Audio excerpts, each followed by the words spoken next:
قرب قیامت کی چند نشانیوں کے بارے میں گفتگو کرنے جا رہا ہوں، جن میں سے بعض پوری ہو چکی ہیں، کچھ پوری ہو رہی ہیں اور بعض آئندہ پوری ہوں گی۔ حضرت علی رضی اللہ تعالی عنہ فرماتے ہیں کہ رسول خدا صلی اللہ علیہ وسلم نے فرمایا کہ ان قریب لوگوں پر ایسا زمانہ آئے گا کہ اسلام کا صرف نام باقی رہے گا اور قرآن کی صرف رسم باقی رہ جائے گی۔ ان کی مسجدیں نقش و نگار، ٹائل، برقی پنکھوں وغیرہ سے آباد ہوں گی اور ہدایت کے اعتبار سے ویران ہوں گی۔ ان کے علماء آسمان کے نیچے رہنے والوں میں سب سے زیادہ برے ہوں گے۔ ان علماء سے فتنے پیدا ہوں گے اور پھر ان میں واپس آ جائیں گے۔ اسلام کا صرف نام باقی رہے گا، یعنی اسلامی چیزوں کے نام ہی لوگوں میں رہ جائیں گے اور ان کی حقیقت باقی نہ رہے گی، جیسا کہ آج کل نماز، روزہ، زکوٰۃ، حج وغیرہ کے بس نام ہی باقی ہیں اور ان کی حقیقت اور روح اور ادائیگی کے وہ طریقے اور کیفیتیں باقی نہیں ہیں جو رسول خدا صلی اللہ علیہ وسلم سے منقول ہیں، اور کروڑوں مسلمان ان سے کورے ہیں۔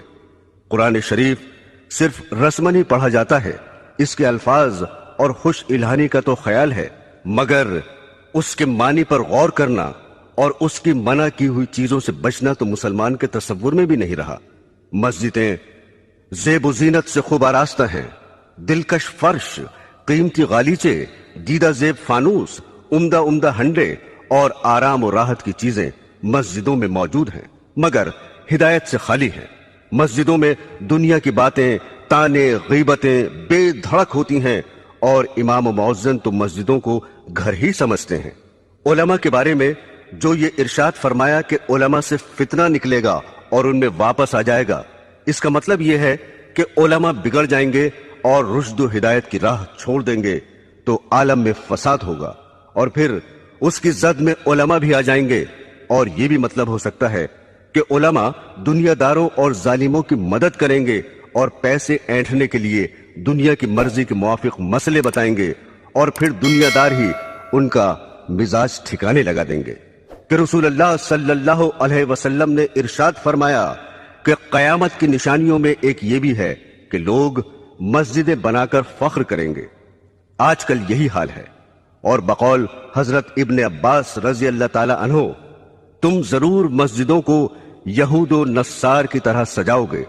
دل کو منتشر کرنے والے رنگ برنگ کے ٹائل، جھاڑ، فانوس، ہانڈیاں، دل فریب فرش اور بیش بہا پردے، اور دوسرا زیب و زینت اور آرام و راحت کی چیزیں مسجدوں میں موجود ہیں، اور ان دنیاوی چیزوں نے مسجدوں میں پہنچ کر اوقات نماز کے علاوہ مسجدوں کو مقفل کرنے پر مجبور کر دیا ہے، اور حفاظت کے لیے مستقل نگرانوں اور چوکیداروں کی ضرورت پیدا کر دی ہے۔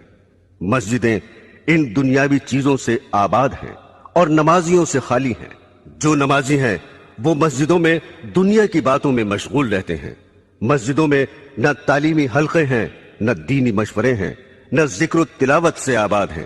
حالانکہ مسجد رسول اکرم صلی اللہ علیہ وسلم اور حضرات خلفائے راشدین کے زمانے میں دین اور دینیات کی ترقی کے کاموں میں اور اس سے متعلق مشوروں کا مرکز تھی۔ ایک روایت میں ہے کہ جب تم اپنی مسجد کو سجانے لگو اور قرآنوں کو دیدہ زیب بنانے لگو تو سمجھ لو تمہاری ہلاکت کا وقت قریب ہے۔ حضور صلی اللہ علیہ وسلم نے ارشاد فرمایا کہ ایک زمانے میں ایسے لوگ ہوں گے جن کی دنیاوی باتیں ان کی مسجدوں میں ہوا کریں گی، تم ان کے پاس نہ بیٹھنا کیونکہ خدا کو ان کی کوئی ضرورت نہیں ہے۔ حضرت انس رضی اللہ تعالی عنہ فرماتے ہیں کہ رسول خدا صلی اللہ علیہ وسلم نے ارشاد فرمایا کہ لوگوں پر ایک ایسا زمانہ آئے گا کہ دین پر جمنے والا ان میں ایسا ہوگا جیسے ہاتھ میں چنگاری پکڑنے والا ہو۔ یہ زمانہ اس وقت موجود ہے کیونکہ ہر طرف بددینی اور بے حیائی اور فحشکاری کی فضا ہے، سرکشی کا ماحول ہے۔ اول تو دیندار رہے ہی نہیں، اور اگر کوئی دین پر عمل کرنا چاہتا ہے تو اہل ملک، اہل وطن، عزیز و اقربا آڑے آ جاتے ہیں۔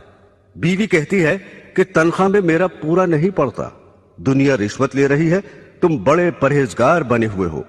ہم عمر مذاق اڑا رہے ہیں کہ داڑھی رکھ کر ملا بن گئے، جھاڑ سا لگائے پھر رہے ہو، ریل میں یا لاری میں سفر کر رہے ہیں اور ایک شخص نماز پڑھنا چاہتا ہے مگر اس کے لیے نہ ریل ٹھہر سکتی ہے نہ لاری رک سکتی ہے کہ ایک مرتبہ رسول خدا صلی اللہ علیہ وسلم نے ارشاد فرمایا کہ ایک ایسا زمانہ آنے والا ہے کہ کفر و باطل کی جماعتیں تمہیں ختم کرنے کے لیے آپس میں ایک دوسرے کو اس طرح بلا کر جمع کر لیں گے جیسے کھانے والے ایک دوسرے کو بلا کر پیالے کے آس پاس جمع ہو جاتے ہیں۔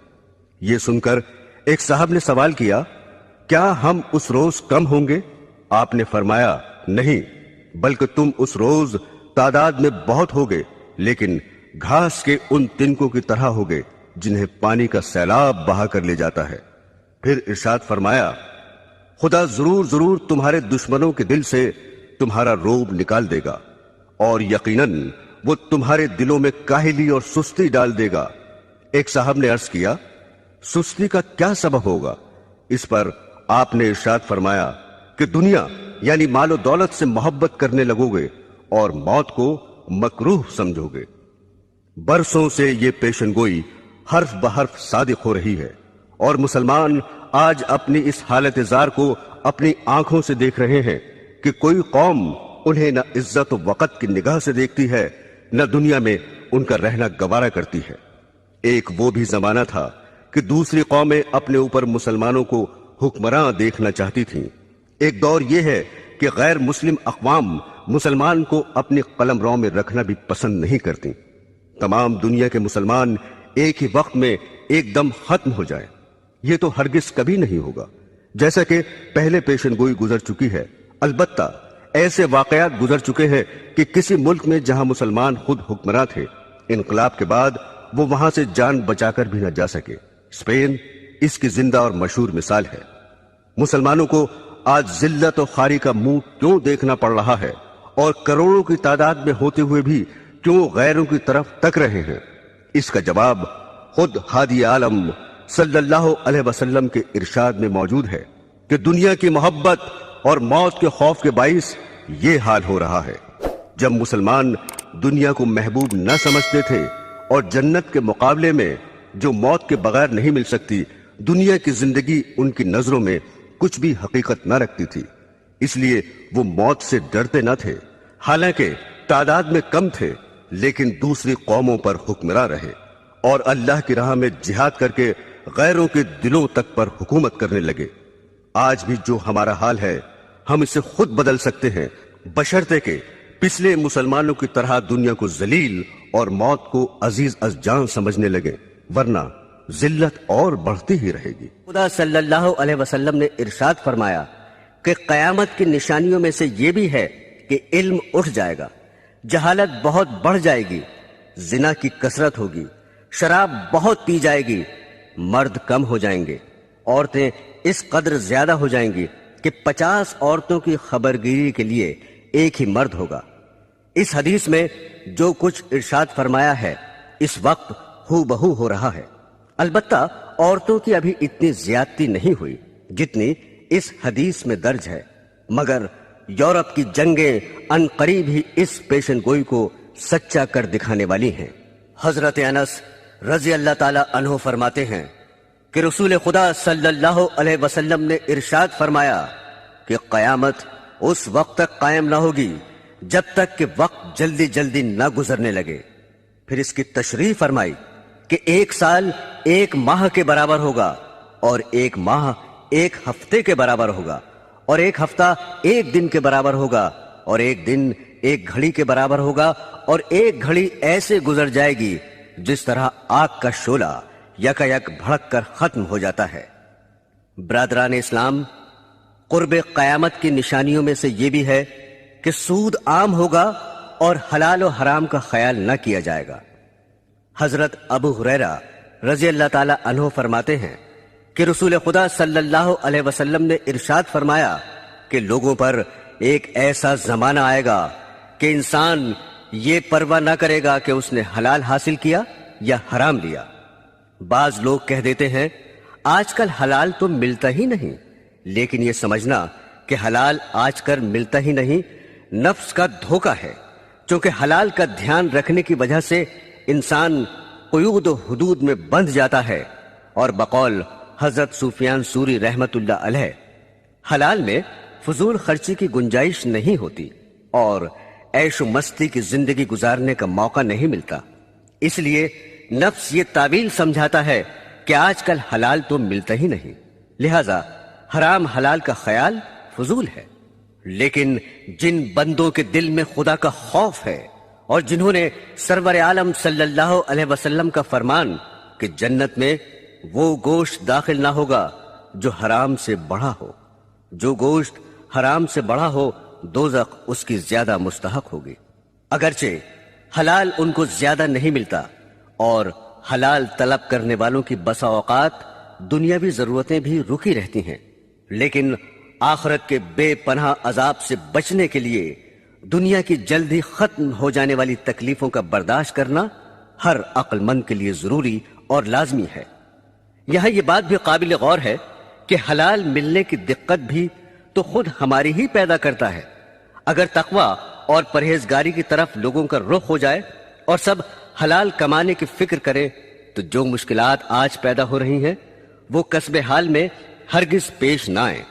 مگر حال یہ ہے کہ جو دیندار اور پرہیزگار سمجھے جاتے ہیں، برس ہا برس کے نمازی ہیں، وہ بھی کمانے کے سلسلے میں مفتی صاحب کی خدمت میں یہ معلوم کرنے کے لیے نہیں پہنچتے کہ میں یہ تجارت کرنا چاہتا ہوں یا فلاں محکمے میں مجھے ملازمت مل رہی ہے، یہ جائز ہے یا ناجائز.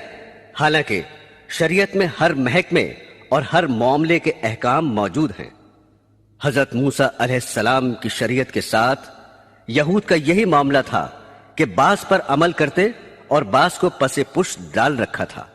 اس حقیقت کو خداوند قدوس نے یوں ارشاد فرمایا ہے، کیا خدا کی کتاب کے ایک حصے پر تمہارا ایمان ہے اور تم اسی کتاب کے کچھ حصوں کا انکار کرتے ہو؟